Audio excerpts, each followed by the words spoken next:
sur Coloretto.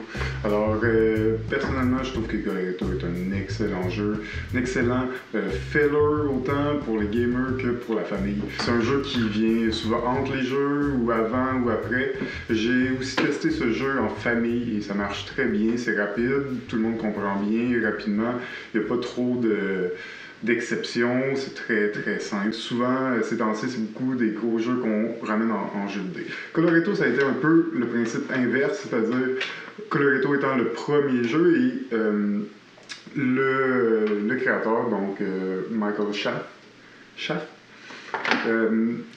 a sorti le jeu Zoloretto, donc qui prend le même principe, les mêmes mécanismes, la même mentalité que Coloretto, mais rajoute un jeu, si on veut, rajoute un plateau et rajoute une durée plus longue au jeu. Donc ça devient un jeu de peut-être 45 minutes, 1 heure, au lieu d'un petit jeu de 15 minutes.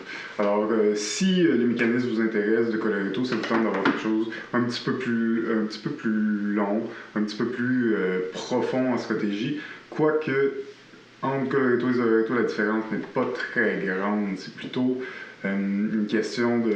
On aime le principe de Coloretto, mais on veut jouer, par exemple, en famille ou avec des enfants ou avec des plus jeunes, à ce jeu.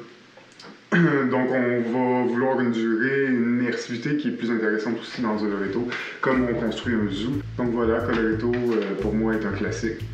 C'est un must, tout le monde doit au moins y avoir joué quelques fois et je vous le conseille fortement. Donc j'espère que vous avez aimé cette vidéo et on se revoit la semaine prochaine. Salut!